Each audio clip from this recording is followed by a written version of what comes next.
Focus. Ideate. Innovate. Enable.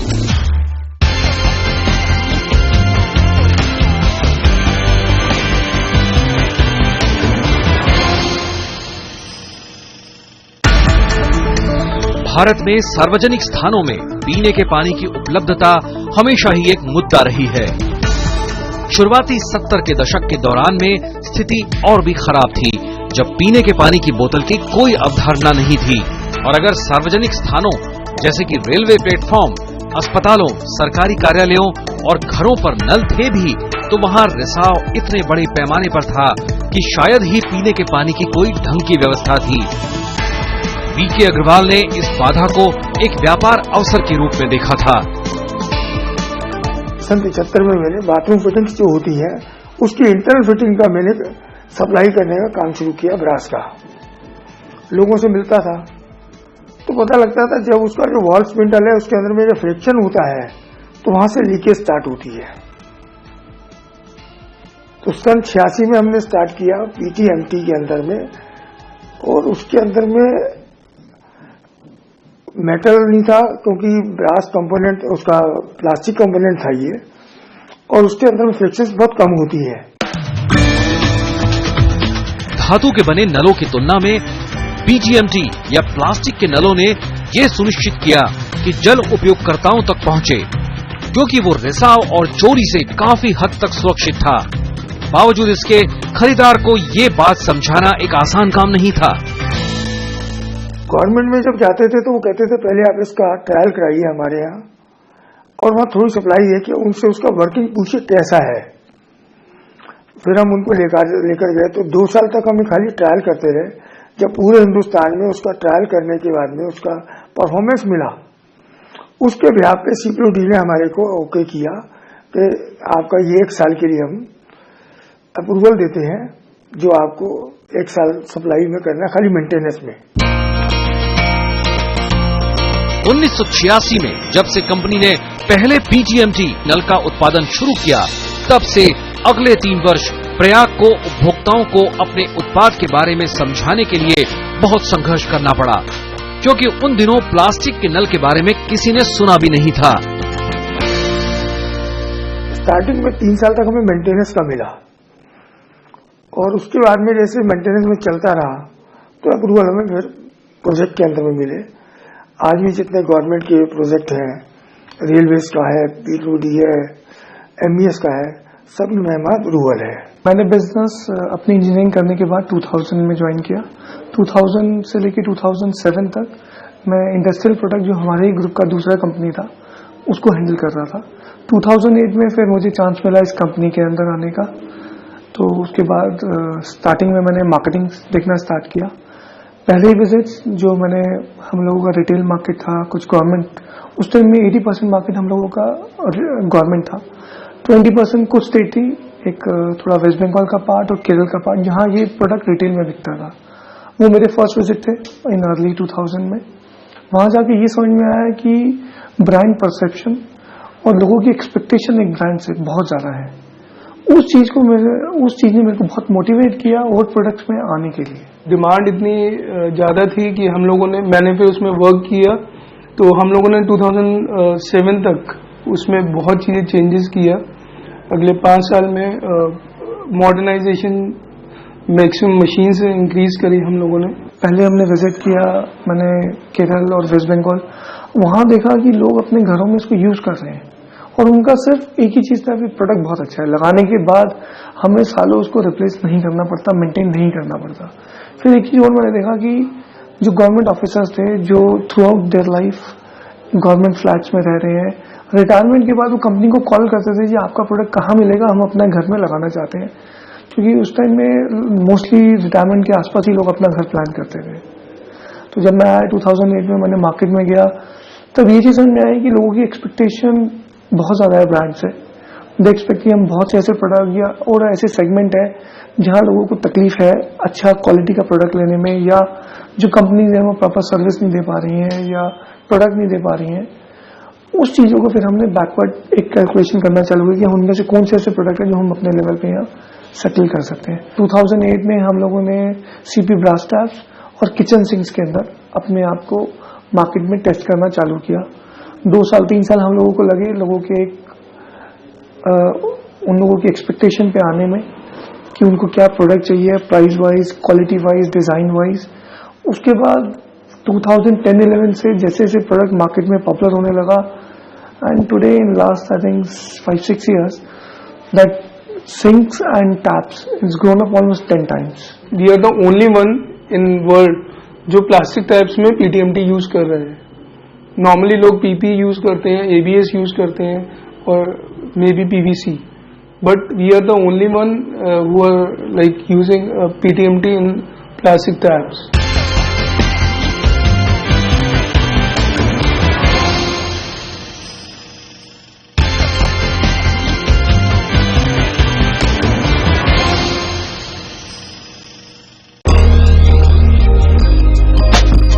Prayag एक brand और अपने उत्पादनों के कारण आने वाले वर्षों में काफी लोकप्रिय हो गया और उन्हें अपना उत्पादन बढ़ाना पड़ा।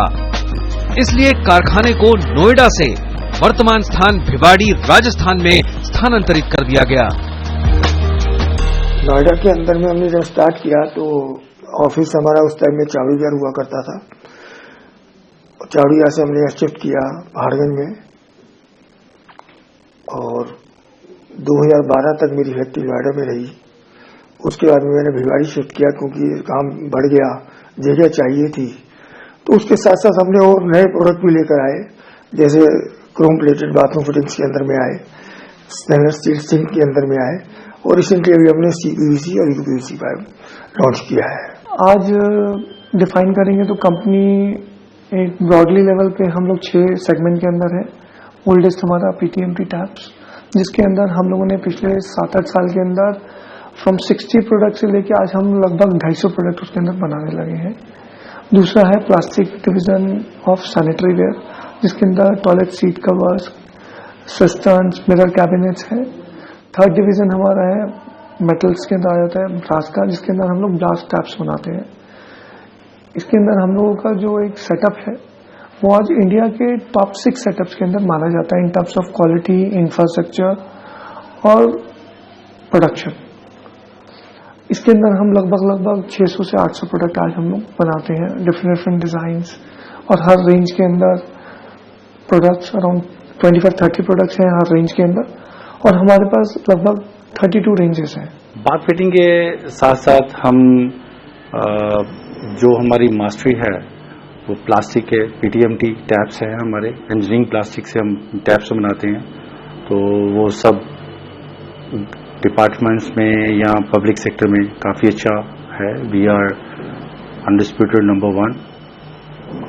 और हम यहाँ पर स्टेनलेस स्टील के सिंक बनाते हैं, और जो बेस्ट ग्रेड का स्टील अवेलेबल है मार्केट का उसमें हम यूज़ कर रहे हैं। फिर हम CPVC और UPVC पाइप भी यहाँ बना रहे हैं, उनकी फिटिंग बना रहे हैं, और UPVC वॉल भी बना रहे हैं।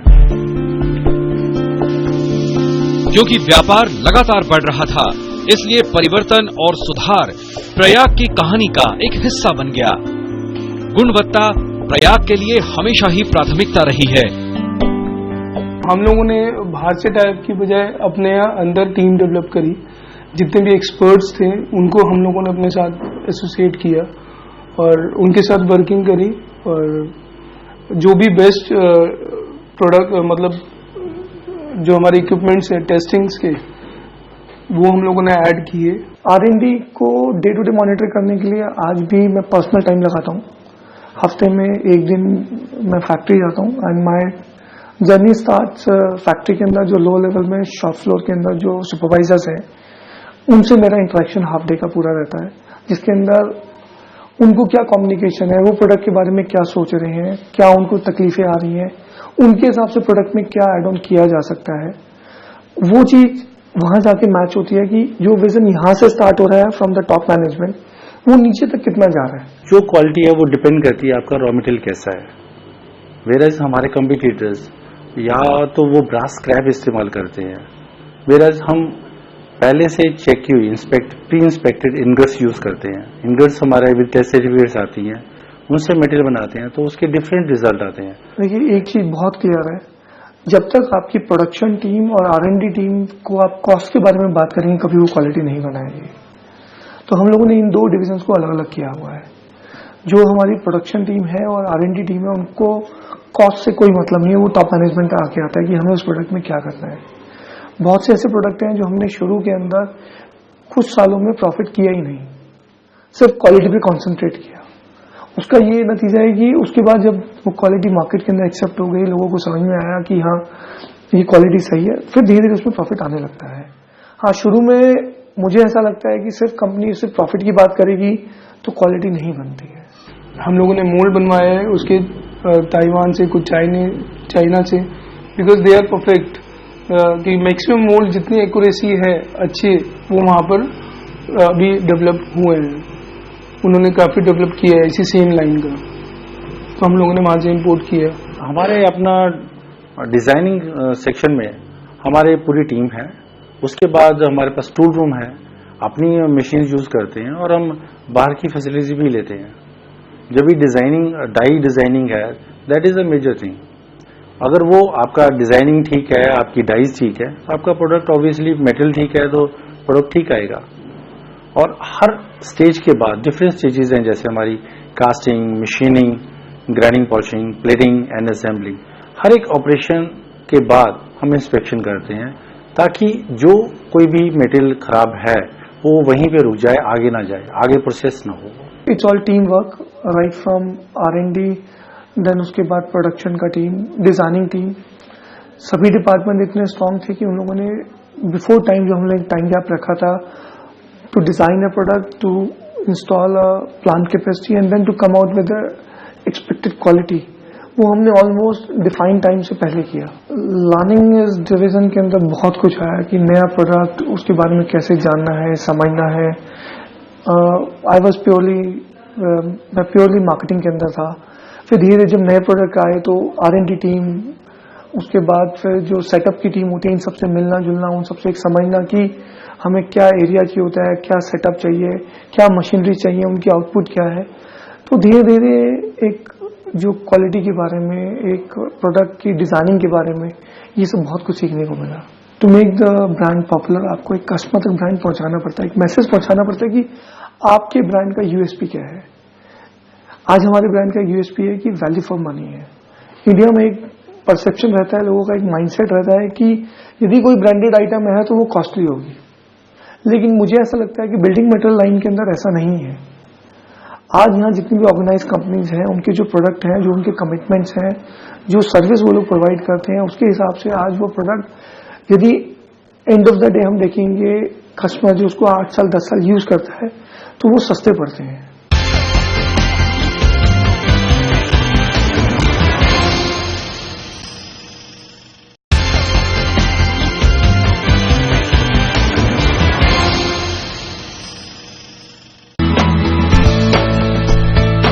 तो प्रयाग की सफलता का राज क्या है? पिछले 30 वर्षों में कंपनी ने नल से लेकर संपूर्ण रसोई व बाथरूम फिटिंग्स बनाने का बहुत लंबा सफर तय किया है, जिसमें PVC और CPVC पाइप्स का नया काम भी शामिल है।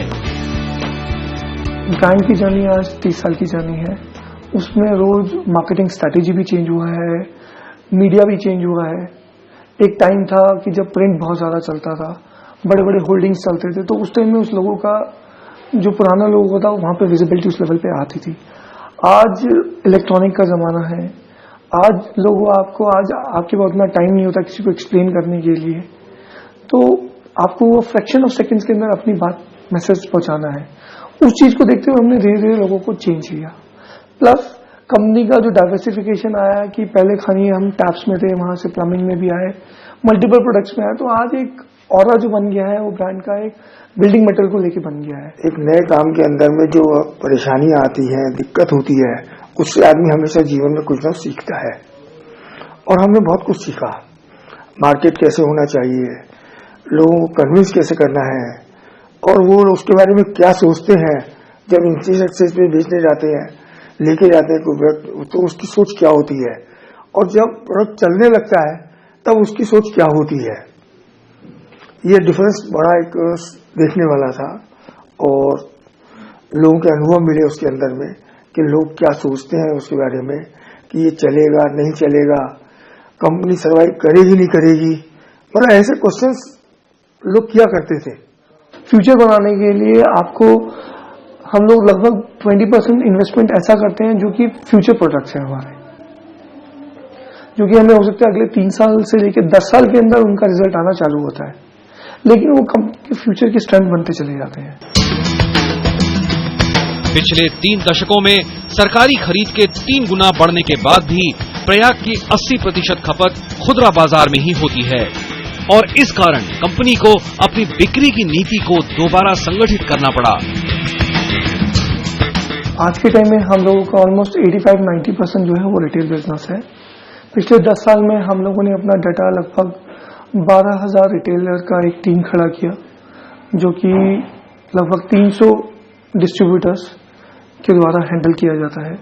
एक हायरार्की बनी हुई है, area managers, sales executives, area managers, regional managers, state heads भी हैं हमारे पास। ये सब लोग अच्छे डीलर की तलाश में रहते हैं, जो हर एक टाउन में एक अच्छा डिस्ट्रीब्यूटर ढूंढा जाता है।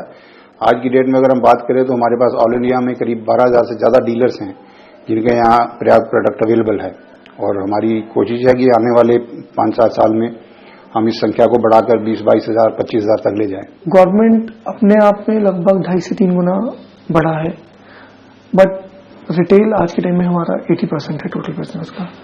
The journey in 8 years company has grown almost 18 times। हम लोग डीलर्स जितने भी हैं उनके साथ जितने प्लम्बर्स अटैच रहते हैं उनको इकट्ठा करके एक जगह पे अपने प्रोडक्ट के बारे में बताते हैं। उनकी कुछ राय होती है, वो जानना चाहते हैं, कुछ समस्या होती है, वो जानना चाहते हैं, और उनकी राय या समस्या को ओवरकम करते हुए आने वाले फ्यूचर में अपने आप को प्रिपेयर करते हैं। ये अक्रॉस इंडिया हम सभी जगह करते हैं, और प्रोबेबली एक टाइम में हम 40 से 50 प्लम्बर एक बार में इकट्ठा करते हैं ताकि उनकी बात सुनी जा सके और अपनी बात उन्हें समझाई जा सके।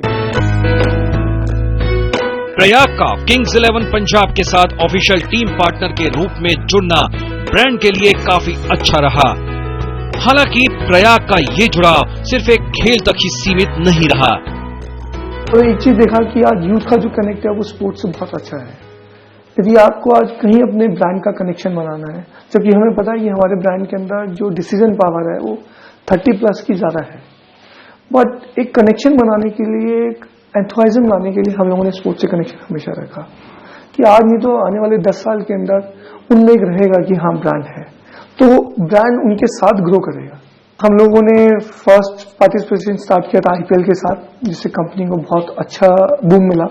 3 साल हम लोग IPL में किंग्स 11 के पार्टनर रहे। फिर 2014 में हमने एशिया कप की एसोसिएशन किया। 2015 में India Zimbabwe series was Prayag cup. वो एक कंपनी का बहुत बड़ा और मेरे लिए बहुत बड़ा अचीवमेंट था कि जिम्बाब्वे में जाके इंडिया को रिप्रेजेंट करना और इंडिया का एक कप, इंडियन टीम का एक कप जो कि प्रयाग के नाम पे था। उसके साथ साथ हम लोगों ने हॉकी, फुटबॉल, कबड्डी, इन्हीं सब चीजों में पार्टिसिपेट किया हुआ है। 90 के दशक में रियल एस्टेट के बूम ने प्रयाग की सफलता में बहुत बड़ी भूमिका निभाई। चूंकि कंपनी का खुदरा व्यापार का आधार बहुत मजबूत था, इसलिए हाल के दिनों में आई रियल एस्टेट की गिरावट के बावजूद कंपनी की बिक्री में कोई खास अंतर नहीं आया। आज से 2 साल पहले अगर हम देखें तो रियल एस्टेट में जो बूम था उसने मार्केट साइज को बढ़ाया है। एक बिल्डिंग में अगर 5,000 यूनिट्स बन रहे हैं तो वॉशरूम की संख्या या किचन की संख्या मिला के 15,000 से 20,000 के बीच में बैठती है। वॉल्यूम बहुत लार्ज मिलता है उसमें, जबकि रिटेल सेगमेंट में वॉल्यूम थोड़ा धीरे चलता है लेकिन परमानेंट रहता है। हम अपनी दिन प्रतिदिन अपनी इसकी क्वालिटी, इसकी प्रोडक्शन कैपेसिटी उसको मॉडर्नाइज कर रहे हैं, बेहतर कर रहे हैं, जिससे कि आने वाले टाइम में हम इसको यूरोप में भी एक्सपोर्ट करें। नेक्स्ट 5 years एक कंपनी का प्लानिंग है कि विजन 2021, जिसके अंदर हम लोगों ने कंपनी को 1000 करोड़ की कंपनी बनाने का एक विजन लिया हुआ है, for which right from R&D, production और मार्केटिंग टीम अपने आप को अग्रेसिवली अपने अपने फील्ड में वर्क कर रही है। उसके साथ साथ जो प्रोडक्ट हम लोगों ने बना रहे हैं, अभी बेच रहे हैं, उनका कॉस्ट आने वाले टाइम के हिसाब से 5 से 10% कस्टमर को सस्ता बना के देना है, उसके हिसाब से अपनी टेक्नोलॉजी अपडेट करनी है। ये मिशन हम लोगों ने R&D और प्रोडक्शन साइड पे लिया हुआ है। और प्रोडक्शन में कॉस्ट कटिंग को लेते हुए कुछ हम लोगों के जो वेस्टेज होता है उसको कट करना है आज के लेवल से। उसको हम लोगों ने, जो आज का लेवल है ऑन एन एवरेज हमारी इंडस्ट्री में 6 से 7% आता है, उसको हमें 2.5 से 3% पे लेके आना है, सो दैट वो प्रोडक्ट हम लोग कस्टमर को 5 से 10% सस्ता दे सकें।